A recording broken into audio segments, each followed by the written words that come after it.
Bienvenidos al IEPC de Unisabaneta. Quiero saludar al director ejecutivo del IEPC, Arles Freddy Serna. Esta sesión de la Cátedra Abierta M2PC, Metodología enfocada en pensamiento complejo, es un momento muy especial, porque tenemos con nosotros al gran escritor colombiano Pablo Montoya, quien nos va a acompañar en una reflexión, una charla, un recorrido literario, metafísico, filosófico, estético, para tratar el tema del segundo saber, de los 7 saberes necesarios para la educación del futuro. Estamos hablando de los principios para un conocimiento pertinente. Edgar Morin dice que los principios que nos permiten de tener un conocimiento pertinente son los principios del contexto, un conocimiento en su contexto, el principio de lo global, un conocimiento que integre la parte y el todo, un conocimiento que nos permita tener una concepción de lo multidimensional y sobre todo un conocimiento que nos permita entender la complejidad de la condición humana, del individuo, la complejidad de la relación del individuo con la sociedad, la complejidad de una sociedad, e igualmente la complejidad del universo, del mundo, de lo que significa esta tierra patria, este planeta en su constelación solar y esta constelación solar en el universo.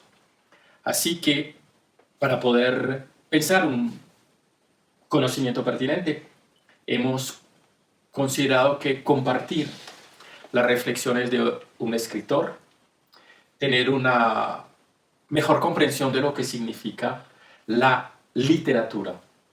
Porque la literatura no es, querido Pablo Montoya, ciencia, pero tiene algo que se confronta a la ciencia, una experimentación. La literatura, el escritor está experimentando sentimientos, experimentando situaciones, está confrontando la incertidumbre. La literatura no es un discurso de lo racional. Y al mismo tiempo, la literatura integra lo multidimensional, es decir, las diferentes facetas de los caracteres humanos. Por eso nos ha parecido que podemos abordar este segundo saber de los 7 saberes, que es el saber del conocimiento pertinente, con un escritor. Querido Pablo, gracias por estar con nosotros hoy. Un conocimiento pertinente. ¿Qué sería un conocimiento pertinente o impertinente para un escritor? Bueno, ahora que te escucho hablar sobre las consideraciones de Edgar Morin, del maestro Edgar Morin, frente a los 7 saberes, cómo la literatura y el arte podrían entrar allí, pues yo creo que me parece que nuestro papel sería fundamental. Yo siempre he pensado que la literatura es un lugar desde donde el escritor reflexiona, analiza, interpreta y propone un mundo. ¿Sí? Un mundo que generalmente es conflictivo, como es, por supuesto, el mundo en el cual nosotros vivimos. Yo siempre me he considerado, de alguna manera, un escritor que está en permanente diálogo, no solamente con el presente, sino con el pasado. O sea, siento que en la medida en que escribo, hago parte de una tradición literaria. Y esa sensación, esa impresión de sentirme parte de una tradición literaria,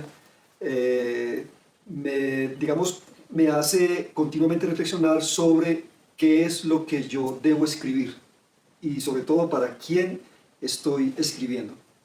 Evidentemente, para responder a estas preguntas siempre parto del país de donde yo soy, que es Colombia, pero evidentemente también parto de todas las experiencias que he tenido como ser humano, en el sentido en que he viajado, que he estado aquí, que he estado allá, que me he interesado no solamente por las dimensiones de lo que es ser colombiano, sino por las dimensiones, digamos, que generalmente denominamos como cosmopolitas. Entonces, en ese sentido, pienso que la literatura es un ir y venir por diferentes espacios, es un ir y venir por diferentes conocimientos, es un ir y venir por diferentes disciplinas y es un ir y venir por diferentes épocas. Entonces, partiendo de esas consideraciones que yo he logrado pues como clarificar a lo largo de los años, pienso que como escritor colombiano estoy en una especie como de encrucijada de épocas, de espacios, de problemáticas, de tiempos, y eso es lo que hace que mis libros de alguna manera estén en ese permanente diálogo multicultural. Hablemos de ese contexto colombiano, como ese contexto es un pretexto al texto, la reflexión sobre la situación colombiana, y si ese es el caso, ¿cuál es el, la encrucijada, el meollo, el laberinto en que se encuentra esta situación colombiana para ti, en este momento de la historia de Colombia? Bueno, yo siempre, inclusive desde el primer libro que yo escribí, que se llama Cuentos de Niquía, y pensando en este último libro que estoy escribiendo, que es sobre los desaparecidos de Medellín, siempre he pensado, y sé que esto es muy polémico para cierto tipo de escritor y para cierto tipo de lector, que la encrucijada de un escritor colombiano es la violencia. O sea, cómo narrarla, cómo enfrentarla, e inclusive a partir de eso, cómo exorcizarla. Entonces, cuando yo veo los libros que yo he escrito, siempre he visto que hay como una atracción por la violencia, al mismo tiempo como una especie de repulsión por ella. Y en esa dinámica es que yo he escrito mis libros. Entonces pienso que esa violencia colombiana y la pregunta de cómo narrarla literariamente, pienso que es lo que me abre a un montón de contextos. Es decir, ¿es una violencia histórica o es una violencia que está relacionada con una historia particular? En el sentido de que Colombia es un país que fue colonizado, que tuvo una república atravesada de guerras civiles y que ha tenido una modernidad muy conflictiva por todos los problemas que hemos tenido, que todos lo sabemos, ¿no? El narcotráfico, las diferentes guerrillas, las guerras urbanas, etcétera, etcétera, los conflictos agrarios, los conflictos rurales. Todo eso hace que la reflexión mía sobre la violencia se afinque en esa historia propiamente colombiana, pero como Colombia es un país que está conectado desde su nacimiento con diferentes tradiciones, digamos, europeas, africanas, latinoamericanas, toda esta reflexión sobre la violencia se va comunicando de una manera muy compleja con toda esta realidad geopolítica y geocultural que tenemos como país. Entonces, cuando yo abordo la violencia en mis libros, estoy enfrentado a ese panorama tan complejo, donde múltiples conocimientos, múltiples experiencias humanas están de una manera muy, muy conflictiva interrelacionándose. Nos parece muy interesante esto de tener conciencia del contexto, y en este caso del contexto histórico colombiano en su encrucijada de violencia, pero vemos que para poder entender esa situación, tú haces una proyección o una visión global, lo que sería en este caso del conocimiento pertinente de la dimensión de la globalidad. ¿Cuáles son los espacios, los tiempos, las visiones, las culturas o la dimensión global que tú vas a buscar para entender este contexto de violencia colombiana? Bueno, mira, yo por ejemplo, para responder tu pregunta, me podría basar en algunos libros que yo he escrito, por ejemplo, en Lejos de Roma, que es una novela sobre el exilio. Es una novela sobre el exilio que yo construyo a partir de la figura literaria de Ovidio, el poeta romano, pero yo nunca nunca olvidé, en la medida en que iba escribiendo esa novela, que yo estaba hablando desde mi condición de exiliado colombiano. Entonces, es por un lado para explicarte cómo yo trato de relacionar la problemática nuestra contemporánea con esas viejas problemáticas que continúan en el tiempo, como es, por ejemplo, la situación del exilio. No es casual o azaroso que en Colombia exista hoy tantos millones de desplazados internos, que existan tantos millones de exiliados. O sea, es una situación de un país que me parece a mí hay que ponerlo a dialogar con la tradición literaria occidental. Lo mismo pasa con Tríptico de la Infamia. Tríptico de la Infamia es una novela que aborda la situación de tres pintores protestantes europeos del siglo XVI y su relación con la violencia de las guerras de religión, por un lado, y por el otro con esa proyección de las guerras de religión en el continente americano, con la conquista de España y el exterminio pues, indígena que cometió esta conquista.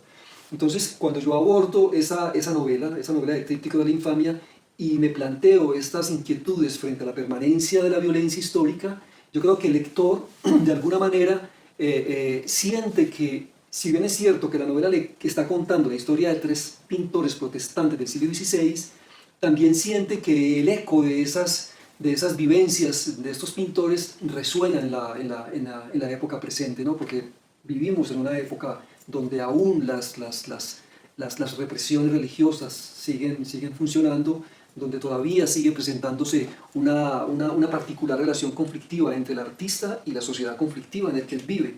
Entonces, de este modo, yo trato como de no centrarme únicamente en la situación colombiana, sino expandirla, poderla dialogar digamos, con la tradición occidental internacional. Pablo, uno ve que estás buscando esas interacciones, tejiendo esos lazos entre lo local y lo global, tanto desde el punto de vista histórico como dentro del punto de vista geográfico. Sin embargo, cuando se está lejos de Roma, cuando se está lejos de Medellín, cuando se está en el exilio, cuando se está en situación de separación, en situación de disyunción, cómo lograr tener de nuevo una visión y un pensamiento que religue las partes y el todo, porque podríamos decir que al estar lejos de Roma, ¿con qué autoridad se puede seguir hablando de los problemas de Roma? Bueno, yo pienso que eso de alguna manera forma parte como de la intuición del escritor, ¿no? El escritor se plantea estas problemáticas antes de escribir, cuando está decidiendo sobre qué tema escribir, y de alguna manera se deja llevar no solamente por la intuición, sino por la experiencia propia que ha tenido. Digamos que la experiencia del exilio que tiene todo escritor, que tiene todo artista, pienso yo sería digamos, la base primordial para que él pueda escribir sobre el exilio y para que pueda comunicarse o para que pueda comunicarle a los demás su propia experiencia. Ahora bien, la idea es que ese trabajo artístico que él hace, que ese artista exiliado hace, digamos, lo que uno se propone como artista es que ese discurso impacte al lector. Yo creo que ahí se la juega completamente el escritor al establecer como ese diálogo con el lector. A veces ese diálogo no funciona y entonces el estar lejos de Roma no es verosímil, no convence al lector, pero hay momentos en que esa comunicación del dolor, del resentimiento, del aislamiento, de la soledad, de la desolación que siente el escritor en el exilio, logra penetrar en el lector y creo que la comunicación se establece. O sea, yo pienso que para poder escribir sobre determinada problemática es fundamental que el escritor la haya vivenciado. O sea, creo que eso es lo fundamental. Lo otro es que tú puedes haberlo vivenciado, pero si no tienes la utilería literaria para construir tu discurso, pues finalmente no logras convencer al lector. Entonces creo que es un pacto finalmente el que uno va a establecer con el lector y ese pacto muchas veces es de una gran delicadeza y se puede destruir en cualquier momento. Lo que intenta el lector, lo que intenta hacer el escritor es tratar que ese pacto se mantenga vigente e indestructible siempre a través de la lectura. El escritor está atento a las vivencias y a la incertidumbre de las vivencias y a la heterogeneidad de los caracteres y de los personajes, pero en su búsqueda de tener una visión de su propuesta, un conjunto, una estructura, un método, puede el escritor caer en una trampa de falsa racionalidad de su proyecto de visión de mundo, de su cosmogonía, y cómo el escritor se cuidaría de caer en una ideologización literaria. O sea, digamos, frente al problema de la literatura y su deseo de transmitir una determinada problemática social, digámoslo así, cultural, yo creo que uno de los principales problemas ante los cuales se enfrenta el escritor es el de no caer en una denuncia ramplona, por un lado, o de no caer en un panfletario, o de no caer en, digamos, en el amarillismo. Si tú vas a escribir sobre violencia, por ejemplo, es muy fácil que tú caigas en una especie de que tú termines construyendo un artefacto espectacular, farandulero, amarillista. Y eso se da mucho actualmente con la literatura y sobre todo con las múltiples violencias que existen en un país como Colombia. Eh, Basta echar una mirada panorámica a la literatura que se escribe actualmente en este país y vemos lo que se podría denominar la narcoliteratura, la paraliteratura, la literatura sicaresca, esa literatura donde los personajes son estos mafiosos, estos matones, estos personajes que existen sin duda alguna en la realidad, pero que en la literatura aparecen desafortunadamente en muchas obras de una manera amarillista, espectacular, farandulera. La literatura, cuando vehicula o cuando refleja estos problemas de la violencia social, siempre está filtrando eso. O sea, la literatura no es la realidad. La literatura es una representación de la realidad y es una representación fundamentalmente estética. Y yo creo que está atravesada por una serie de conceptos que todos, de una manera u otra, confluyen en lo que se denomina tradicionalmente como la búsqueda de la belleza. Esa búsqueda de la belleza, por supuesto, que atraviesa la fealdad, atraviesa lo grotesco, atraviesa la descomposición, atraviesa los infiernos múltiples que hay en la condición humana. ¿Y qué relación con la verdad? Y la verdad, exactamente, la verdad en la literatura tiene, me parece a mí, o sea, es uno de los núcleos más conflictivos porque yo creo que la verdad en la literatura, o sea, lo que buscamos los escritores cuando representamos en la obra literaria una realidad determinada, no es tanto la búsqueda de la verdad, sino la búsqueda de la verosimilitud. Que el lector sienta que lo que está leyendo es verosímil dentro del texto mismo de la literatura. Entonces utilizas conocimientos de los personajes o de las situaciones Por supuesto. pertinentes para esa verosimilitud. Sí, claro, claro. Entonces, dinos qué podría ser un conocimiento pertinente o impertinente dentro de la visión de un escritor. Mira, yo por ejemplo, no sé, me atrevería a decir que uno de los conocimientos pertinentes que podría transmitir mis libros, uno de ellos sería, digamos, el respeto por la dignidad humana. Sería uno de ellos. Otro de ellos sería la negación completa a la guerra, es decir, a esa violencia sistemática, a ese deseo de hacerle mal al otro. Evidentemente, para transmitir este conocimiento pertinente o esta verdad literaria, entre comillas, yo... Construyes un mundo imaginario en el sentido literario. Pero está atravesado por la brutalidad. O sea, yo no estoy pintando un ¿Y esa mundo. brutalidad es la realidad en su disrupción o en su crueldad o en su... Pero esa crueldad y esa situación brutal conduce a la conclusión de que eso no puede ser, de que eso no puede seguir así, de que eso finalmente le hace un profundo daño al ser humano. El conocimiento pertinente en la obra de Edgar Morin, que es el tema que estamos discutiendo hoy, el segundo saber de los 7 saberes necesarios para la educación del futuro, es para poder identificar lo complejo. ¿Qué es para ti lo complejo en literatura? Yo creo que es interrelacionar los saberes. Creo que esa es la gran complejidad. Entramarlos. Entramarlos. Sobre todo porque mis libros, o sea, yo soy un escritor que me ha alimentado mucho, me ha afianzado mucho en las artes, en la historia, y esa imbricación de los conocimientos para que sean transmitidos por la literatura, ahí reside la gran complejidad. Es decir, ¿para qué acudir a la música, a la pintura, a la fotografía, a la historia, a la contemporaneidad? O sea, se une todo este montón de manifestaciones, digamos, de la inteligencia humana o de la cultura humana, pero ¿para qué? Finalmente, para transmitir qué tipo de conocimiento, qué tipo de conclusiones.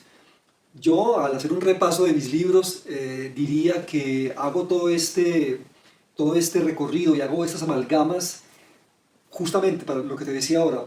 Muestro una realidad conflictiva, repudio ciertas situaciones y propongo otras. O sea, propongo una especie de sociedad más humanizada, una sociedad más simpática, para emplear un término que me gusta mucho de Margaret Yourcenar, ¿no? La simpatía. La simpatía es simplemente establecer una serie de conexiones entre los seres humanos donde simpaticemos todos. Cuando lo que pasa en las sociedades modernas, tú lo sabes muy bien, y en la actualidad, es que hay una gran antipatía. O sea, los conocimientos se, se, se, se, se, se rechazan continuamente. La especialización de los conocimientos me parece a mí Genera figuras de poder. Sí, la jerarquización del conocimiento. O sea, a mí me parece que todo eso, en vez de provocar la simpatía humana, provoca lo contrario. Querido Pablo, muchas gracias por compartir con nosotros estas reflexiones. Para terminar, quisiera que nos contaras un poco ese trabajo de miurgo que hace el escritor, que estás haciendo tú en este momento, en esta tu próxima obra, que trata de momentos muy dolorosos de la vida de Medellín. Regálanos algunas de tus actuales reflexiones Sí. sobre esta próxima obra. Bueno, tú has empleado un término que es eficaz, no sé por qué lo empleaste, pero diste en el clavo y es el término de miurgo. Sí, o sea, generalmente cuando uno aborda estos problemas tan conflictivos de nuestras sociedades modernas latinoamericanas y en particular pues la que hay ahora en Colombia y en Medellín, yo creo que la única manera de construir una obra literaria a partir de esa complejidad social que se ha generado en esta ciudad en los últimos años es la figura del demiurgo. O sea, el demiurgo es aquel personaje que entra en esta situación conflictiva, caótica, dolorosa, atravesada por el resentimiento, y logra construir una especie de mapa, una especie de Cartografía. cartografía. Y eso es lo que yo estoy tratando de hacer. Sé que puede sonar un poco pretencioso, pero cuando me he enfrentado a esta situación de, digamos, de la pacificación de Medellín en los últimos años, de este modelo social que se nos ha entregado, de esta ciudad que desafortunadamente se la ha jugado completamente por el poder, por el modelo militar, el modelo militarizado, cuando veo como escritor, ¿no? Y como demiurgo el resultado o el precio de esa pacificación, que son tantos desaparecidos. Entonces, trato de, o estoy tratando de construir una novela donde se refleje la ciudad, donde se refleje la ciudad en toda su complejidad, porque es una ciudad, no es en blanco y negro, es una ciudad con muchos matices. Medellín es una ciudad, yo creo que de las ciudades más raras y más singulares que hay en este momento en Colombia, es esta que tenemos ahora. Una ciudad por ciertos lados poderosa, pujante, creativa, completamente entusiasta, llena de bríos para enfrentar, digamos, los tiempos futuros, y por otro lado una ciudad oscurecida, aplastada, completamente victimizada, ultimada. O sea, entonces es tratar como de mostrar esa ciudad en la literatura sin caer en el panfleto, para repetirlo nuevamente, sin caer en esos discursos blanco y negro, sino de mostrar una complejidad, una ciudad compleja que yo espero finalmente, y eso es lo que estoy tratando de hacer, que para poder salir adelante, para poder dar un paso adelante, logre reconocer sus lugares oscuros. Y yo creo que Medellín no lo quiere hacer, porque Medellín es una ciudad, o al menos sus representantes oficiales son como estas mujeres siliconudas, ¿no? Que quieren mostrar su opulencia física, cuando lo que hay detrás no es eso. Entonces, lo que los escritores de esta parte del país estamos tratando de hacer, eso es lo que yo he visto cuando he leído a los nuevos escritores, cuando leo a los que ya han escrito su gran obra, como Fernando Vallejo, por ejemplo, o como Jorge Franco, o como Héctor Abad Faciolince, o como, bueno, Darío Ruiz Gómez, Elkin Restrepo, otros tantos.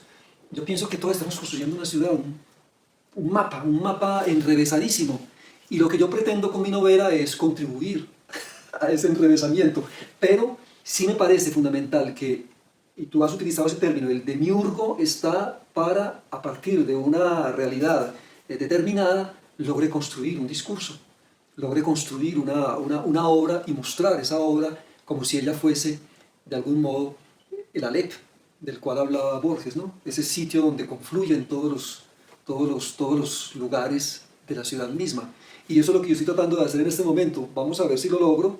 Es una novela sobre muchos aspectos de Medellín, pero fundamentalmente sobre los desaparecidos, que ha provocado la transformación de esta ciudad, ¿no? Que es una ciudad, como ustedes saben, que se muestra ante el mundo como una ciudad innovadora, educada, pujante, como un centro de finanzas, como una ciudad que quiere salir adelante y que sin duda lo va a hacer. A mí no me cabe la menor duda, pero para hacerlo yo creo que debe reconocer sus lugares oscuros. Gracias, Pablo, querido Pablo Montoya, por permitirnos que a través de la literatura podamos tener una visión de resiliencia, de reconocimiento de estas víctimas y de una memoria histórica para la ciudad de Medellín. Medellín, nuestra patria chica. Nosotros somos de acá. Pablo Montoya es bachiller del Liceo Antioqueño, el emérito Liceo de la Universidad de Antioquia, profesor de literatura de la Universidad de Antioquia y uno de los grandes, y lo digo con mucho honor y cariño, escritores de literatura colombiana, un vidente de las oscuridades y luces del alma humana. Desde este contexto de Medellín y de Colombia, desde estas tierras paisas, pero mostrándonos que la literatura puede aportarnos para la comprensión del conocimiento pertinente, el contexto, la dimensión global, lo multidimensional y sobre todo la visión y comprensión, aprehensión de lo complejo. Muchas gracias, Pablo, por compartir con nosotros en la cátedra M2PC. Porque innovar y emprender es nuestro aporte a la